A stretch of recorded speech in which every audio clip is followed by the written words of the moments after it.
Irfan Zakhang, saya dari kelas 12 MIPA 1 dan di video kali ini saya akan menjelaskan tentang materi pelajaran fisika. Yang pertama ada gaya kolom. Muatan terbagi menjadi dua, yaitu muatan positif dan muatan negatif. Di mana muatan yang sejenis akan saling tolak-menolak. Sedangkan muatan yang berlawanan jenis akan saling tarik-menarik. Penggunaan gaya kolom dalam kehidupan sehari-hari dapat kita lihat saat kita mengisir. Itu yang pertama. Yang kedua adalah saat penggaris digesek-gesekkan kepada rambut. Yang ketiga, pada saat kita menggunakan elektroskop. Charles Coulomb, seorang fisikawan Prancis, melakukan eksperimen dengan suatu perlengkapan yang dinamakan dengan neraca puntir. Nah, dari hasil eksperimennya dia mendapatkan dua kesimpulan, yaitu yang pertama, berbanding lurus dengan hasil kali kedua muatan, dan yang kedua, berbanding terbalik dengan kuadrat jarak kedua muatan. Secara sistematis, persamaannya dapat dituliskan menjadi F sama dengan K dikali Q1 dikali Q2 per R12 kuadrat. Nah, di mana F ini adalah gaya kolom, yang satuannya adalah Newton. K adalah konstanta dielektrik. Q1 adalah besar muatan 1. Satuannya kolom. Q2 juga sama. Besar muatan 2, satuannya kolom. R12 adalah jarak antar muatan, di mana satuannya adalah meter. Sekarang kita lanjut pada contoh soal. Di sini sudah ada soalnya. Ini ada titik A, muatan A positif, dan ini muatan B, di mana A sama dengan 24 mikrokolom dan B 15 mikrokolom. Jaraknya sudah diketahui yaitu 30 cm. K-nya juga sudah diketahui yaitu 9 dikali 10 pangkat 9 nm kuadrat per c kuadrat. Yang ditanyakan adalah besar gaya yang bekerja pada kedua muatan. Mari kita bahas. Dari soal yang tadi, kita mengetahui bahwa A atau Q1 sama dengan 24 mikrokolom. Yang B atau Q2 sama dengan 15 mikrokolom. Nah, dari mikrokolom kita ubah menjadi kolom, di mana 1 mikrokolom sama dengan 10 pangkat 6 mikrokolom. Jadi, 24 mikrokolom sama dengan 24 dikali 10 pangkat negatif 6 kolom. Begitu juga dengan 15 mikrokolom. 15 mikrokolom menjadi 15 dikali 10 pangkat negatif 6 kolom. Nah, di sini ada R, yaitu jarak, di mana jarak seharusnya satuannya meter. Di sini kita ubah dari cm ke meter. Menjadi 0,3 meter. Juga diketahui K sama dengan 9 dikali 10 pangkat 9 nm kuadrat per c kuadrat. Nah, yang ditanyakan adalah F atau gaya kolomnya. Untuk mencari gaya kolom, dapat kita gunakan rumus yang tadi, yaitu F sama dengan K dikali Q1 dikali Q2 per R12 kuadrat, di mana K adalah 9 dikali 10 pangkat 9, Q1 24 dikali 10 pangkat 6 negatif 6, dan 15 dikali 10 pangkat negatif 6 per 0,3 dikuadratkan. Hasilnya menjadi 9 dikali 10 pangkat 9 dikali 360 dikali 10 pangkat negatif 12 per 0,3 dikuadratkan menjadi 0,09. 9 dikali 360 sama dengan 3240 dikali 10 pangkat 9 dikali 10 pangkat negatif 12 menjadi 10 pangkat negatif 3 per 0,09. Hasilnya menjadi 3,240 per 0,09. 3,240 dibagi 0,09 menjadi 36 Newton. Jadi hasilnya adalah 36 Newton. Sekarang kita lanjut ke materi yang berikutnya, yaitu kapasitor. Kapasitor disebut juga dengan kondensator yang digunakan untuk menyimpan energi dalam bentuk medan listrik. Nah, simbol kapasitor dapat ditulis seperti ini. Ini simbol kapasitor. Penggunaan kapasitor dalam kehidupan sehari-hari, yang pertama ada dalam rangkaian power supply sebagai penyaring atau filter. Yang kedua, dalam rangkaian antena sebagai pembangkit gelombang atau frekuensi. Yang ketiga, pada lampu neon sebagai penghemat daya listrik. Di antara muatan tiap keping dan beda potensial terdapat perbandingan yang dinamakan dengan kapasitansi atau kapasitas kapasitor, di mana rumusnya dapat dituliskan sebagai berikut, yaitu C sama dengan Q per V, di mana C ini adalah kapasitas kapasitor, Q adalah jumlah muatan tiap keping, satuannya kolom, dan V adalah beda potensialnya, yang satuannya adalah volt. Kapasitas kapasitor terbagi menjadi 3. Yang pertama ada kapasitas kapasitor keping sejajar. Di sini terdiri dari dua keping konduktor yang dipisahkan oleh bahan dielektrik, di mana kedua keping ini dihubungkan oleh sebuah baterai yang akan memberikan muatan positif pada keping pertama dan muatan negatif pada keping kedua. Nah, kapasitas kapasitor keping sejajar dapat dihitung dengan rumus C sama dengan A dikali epsilon 0 per D. Di sini setelah saya tuliskan keterangannya, yaitu C sama dengan kapasitas kapasitor keping sejajar, satuannya adalah farad atau F, ada A sama dengan luas tepi keping pelat, satuannya meter persegi, epsilon 0 sama dengan permitivitas vakum atau udara, yang telah ditetapkan yaitu 8,85 dikali 10 pangkat negatif 12 C kuadrat per nm kuadrat. Yang terakhir ada D, yaitu jarak pisah kedua keping, satuannya meter.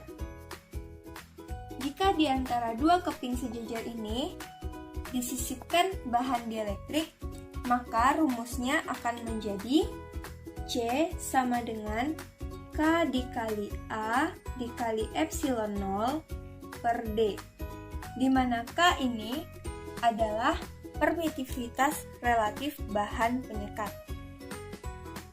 Kapasitas kapasitor bola terbagi menjadi dua, yaitu kapasitas kapasitor bola konduktor dan kapasitas kapasitor bola terisolasi.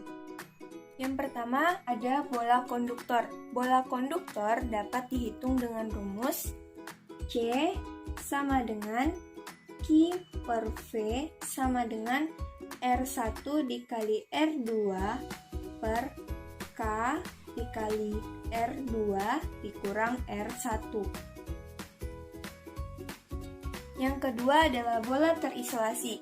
Rumusnya dapat dituliskan sebagai berikut, yaitu C sama dengan 4 Pi epsilon 0 dikali R sama dengan R per K, di mana C adalah kapasitas kapasitor bola, satuannya farad, R adalah jari-jari bola, satuannya meter, dan K adalah tetapan kolom, yaitu 9 dikali 10 pangkat 9 nm kuadrat per C kuadrat. Yang terakhir ada kapasitas kapasitor silinder. Kapasitas kapasitor silinder dapat dihitung dengan persamaan C sama dengan 2pi epsilon 0 L per ln RL per RD, di mana C adalah kapasitas kapasitor silinder, satuannya farad, L adalah panjang kapasitor, satuannya meter, RL adalah jari-jari luar, satuannya meter, dan RD adalah jari-jari dalam, satuannya juga meter. Ini saya mengambil contoh soal kapasitas kapasitor keping sejajar. Yang contoh soalnya adalah 1. Sebuah kapasitor keping sejajar memiliki keping persegi dengan panjang sisi 30 cm yang dipisahkan oleh jarak 4,5 mm. Berapakah kapasitasnya? Mari kita bahas. Dari soal tersebut, kita ketahui bahwa A sama dengan 30 cm, sedangkan A satuannya adalah meter persegi. Nah, dari 30 cm kita ubah menjadi 0,3 meter. Dari meter kita ubah menjadi 0,03 meter persegi, atau 3 dikali 10 pangkat negatif 2 meter persegi. D-nya juga diketahui, yaitu 4,5 mm. Sedangkan D satuannya adalah meter. Jadi kita ubah 4,5 mm menjadi 4,5 dikali 10 pangkat negatif 3 meter. Epsilon 0 sudah ditetapkan, yaitu 8,85 dikali 10 pangkat negatif 12 C kuadrat per nm kuadrat. Dan yang ditanyakan adalah C, kapasitasnya.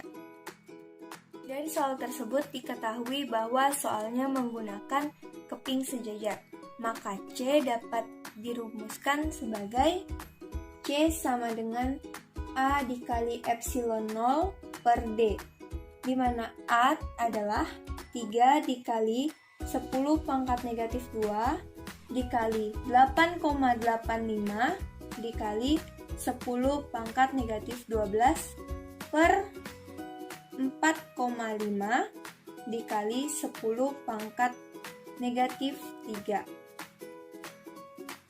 3 dikali 10 pangkat negatif 2 dikali dengan 8,85 dikali 10 pangkat negatif 12 hasilnya menjadi 26,55 dikali 10 pangkat negatif 14 per 4,5 dikali 10 pangkat negatif 3. 26,55 dibagi 4,5 hasilnya menjadi 5,9, dan 10 pangkat negatif 14 dibagi dengan 10 pangkat negatif 3 hasilnya menjadi 10 pangkat negatif 11.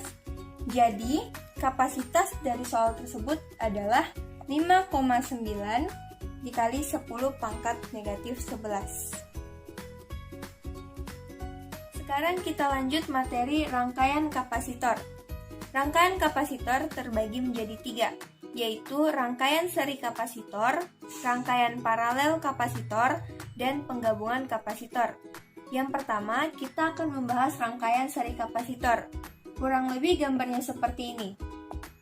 Nah, rangkaian seri kapasitor ialah beberapa kapasitor yang dihubungkan secara berderet seperti ini. Nah, rangkaian seri kapasitor terdapat 3 sifat, yaitu yang pertama, Q sama dengan Q1 sama dengan Q2 sama dengan Qn.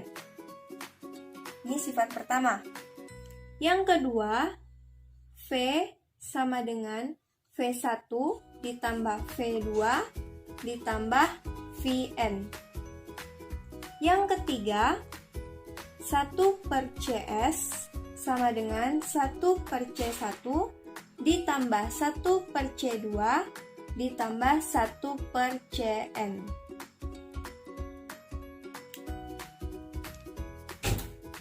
Soal rangkaian seri kapasitor. Yang pertama ada 3 buah kapasitor dengan kapasitas masing-masing 12 mikrofarad, 6 mikrofarad, 4 mikrofarad yang dirangkai secara seri. Nah, yang ditanyakan ialah berapakah kapasitas penggantinya? Mari kita bahas. Dari soal tersebut diketahui bahwa C1 sama dengan 12 mikrofarad, C2 sama dengan 6 mikrofarad, C3 sama dengan 4 mikrofarad. Yang ditanyakan adalah CS atau C totalnya. Kita menghitung CS-nya atau kapasitas penggantinya dapat menggunakan rumus 1 per CS sama dengan 1 per C1 ditambah 1 per C2 ditambah 1 per C3. Di mana C1 tadi adalah 12, C2 adalah 6, dan C3 adalah 4. Semua penyebutnya dijadikan 12. 12 dibagi 12 dikali 1 sama dengan 1. 12 dibagi 6 dikalikan 1 sama dengan 2. 12 dibagi 4 dikalikan 1 sama dengan 3. Jadi, hasilnya adalah 4 per 12. Karena ini masih 1 per CS, maka CS sama dengan 12 per 4. Hasilnya adalah 3 mikrofarad. Jadi, kapasitas penggantinya adalah 3 mikrofarad. Yang kedua, kita membahas rangkaian paralel kapasitor. Kurang lebih gambarnya seperti ini. Rangkaian paralel kapasitor ialah beberapa kapasitor yang dirangkai secara sejajar seperti ini dan ujung-ujungnya bertemu pada titik yang sama. Nah, rangkaian paralel kapasitor mempunyai 3 sifat juga, yaitu yang pertama, Q sama dengan Q1 ditambah Q2 ditambah Qn. Yang kedua, V sama dengan V1 sama dengan V2 sama dengan Vn. Yang ketiga, Cp sama dengan C1 ditambah C2 ditambah Cn. Berikut ada contoh soal rangkaian paralel kapasitor. Di sini adalah gambar rangkaian paralel kapasitor. Di sini ada baterainya. Ini C1 sama dengan 5 mikrofarad, ini C2 6 mikrofarad, dan ini C3 9 mikrofarad. Yang ditanyakan adalah hitunglah kapasitasnya dalam bentuk satuan F.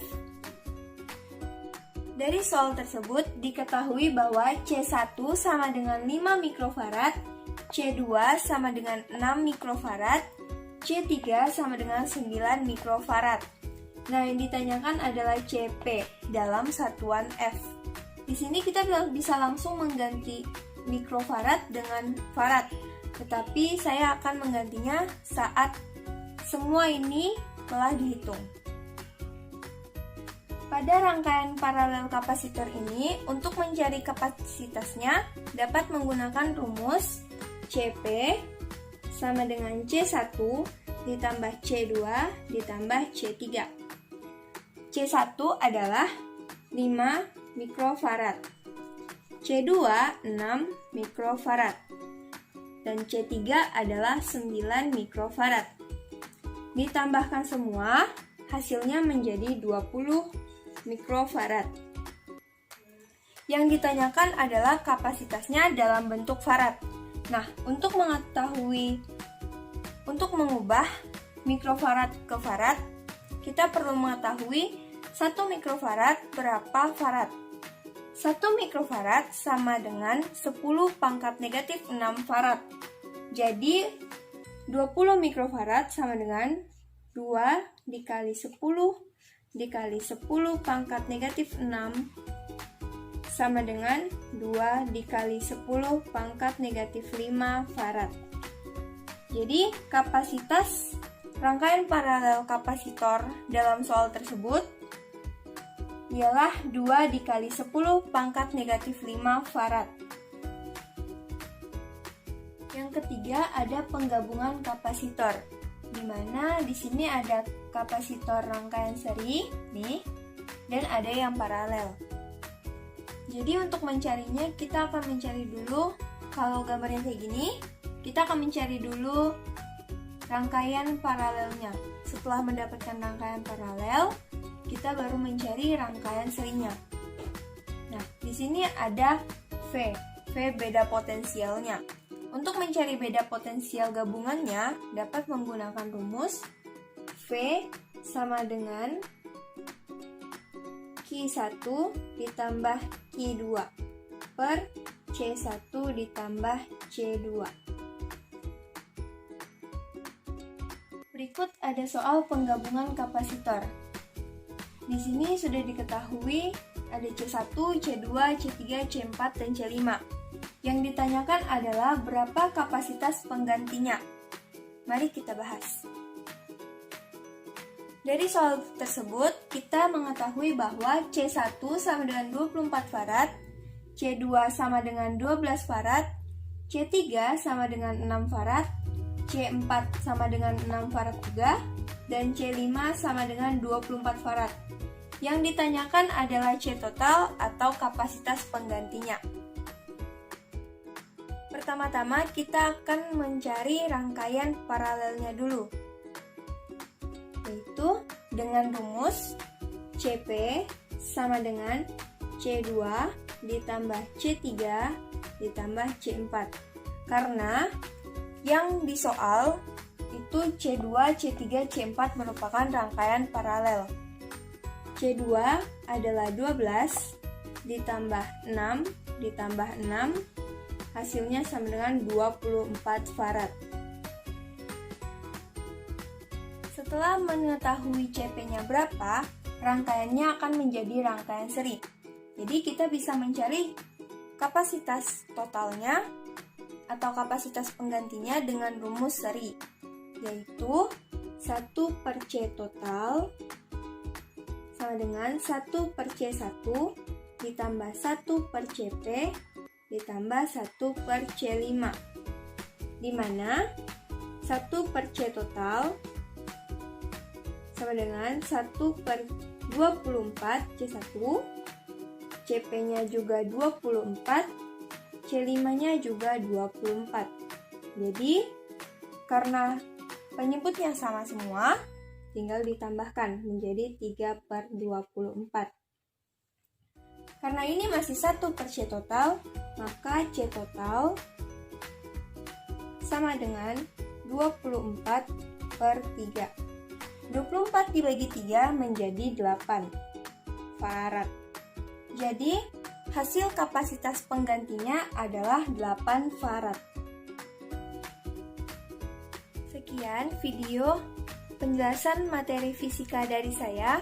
Mohon maaf jika ada salah kata. Semoga bermanfaat. Terima kasih.